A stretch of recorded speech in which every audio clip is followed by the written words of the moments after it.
सध्याच्या राजकारणात सर्वात चर्चेचा चेहरा म्हणजे मुख्यमंत्री देवेंद्र फडणवीस.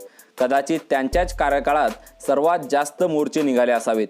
पण दुसरी गोष्ट म्हणजे प्रत्येक मोर्चा हे एक आश्वासन देऊन शांततेत हाताळण्याचं काम देखील त्यांनी केलं हे नाकारून चालता येणार नाही. मुख्यमंत्री देवेंद्र फडणवीस ठामपणे सांगतात की पुढचा मुख्यमंत्री मीच. ते शरद पवारांना देखील आपल्या भाषणातून आव्हान देतात, तर एकीकडे राज ठाकरे यांच्या देखील आरोपांना त्यांनी फेटाळून लावलंय.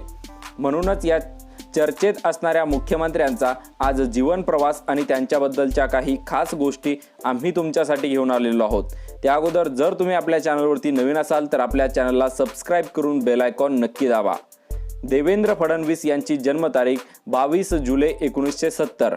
नागपूरच्या धरमपेठ येथील राष्ट्रीय स्वयंसेवक संघाचे जुने कार्यकर्ते गंगाधरराव फडणवीस यांचे ते दुसरे पुत्र. त्यांच्या मोठ्या भावाचे नाव आशिष. घरात लहानपणापासूनच संघाचे वातावरण असल्याने त्यांच्यावर देखील संघाचा खोलवर प्रभाव पडला. 1997 मध्ये देवेंद्र फडणवीस महापौर झाले. त्यावेळी राज्यात युतीचे शासन होते. युतीच्या शासनात 1998 साली महापौर संकल्पना पुढे आली. देवेंद्र फडणवीस यांची नियुक्ती मेयर इन काउन्सिल पदावर करण्यात आली. असा सन्मान घेणारे ते राज्यातले एकमेव नेते ठरले. वयाच्या 36व्या वर्षी देवेंद्र फडणवीस यांचं लग्न झालं. तेव्हा ते राजकारणात सक्रिय होते. नागपूरमधील प्रसिद्ध डॉक्टर चारू रानडे आणि नेत्ररोग तज्ज्ञ डॉक्टर शरद रानडे यांच्या कन्या अमृता रानडे यांच्यासोबत देवेंद्र फडणवीस यांचे लग्न झाले. देवेंद्र फडणवीस यांची आमदारकीची पहिली टर्म सुरू होती. 2004 साली त्यांनी नागपूरमधील रेडीमेड कापडच्या एका फर्मसाठी मॉडेलिंग केलं होतं. हे फोटोशूट त्यांनी केलं होतं. ही जाहिरात पाहून अटल बिहारी वाजपेयी यांनी त्यांना खास दिल्लीत भेटायला बोलवलं होतं.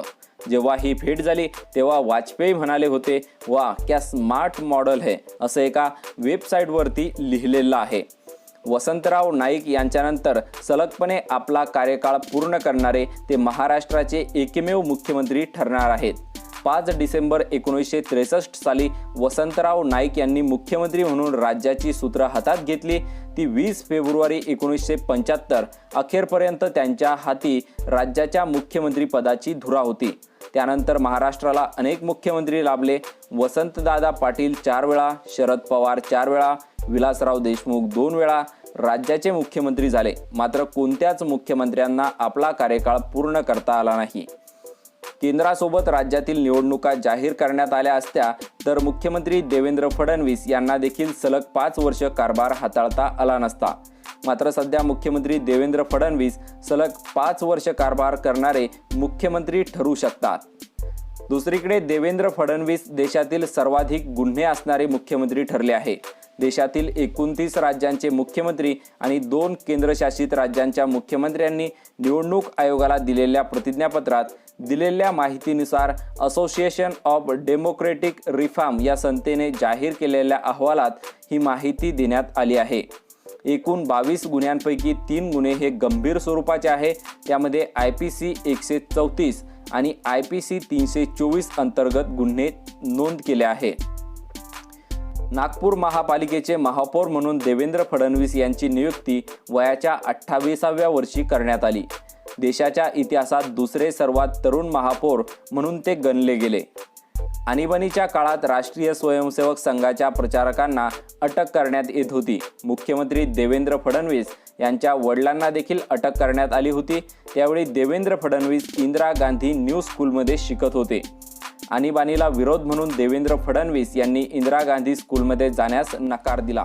यासोबतच मुख्यमंत्री देवेंद्र फडणवीस हे त्यांच्या दुसऱ्या मुख्यमंत्री बनण्याच्या स्वप्नाकडे खूप मोठ्या तयारीने लागलेले आहेत. मात्र याबद्दल तुम्हाला काय वाटतं ते नक्की कमेंट करा. आणि पुन्हा एकदा मुख्यमंत्री देवेंद्र फडणवीस हे महाराष्ट्राचे मुख्यमंत्री होतील का यावर तुमचं मत नक्की कळवा.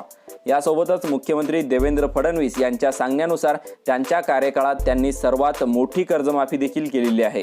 तिला त्यांनी ऐतिहासिक कर्जमाफी असं नाव दिलंय. मात्र ती कर्जमाफी अद्यापपर्यंत शेतकरी त्याचे वाट पाहून आहेत आणि अद्यापपर्यंत ती कर्जमाफी झालेली नाही.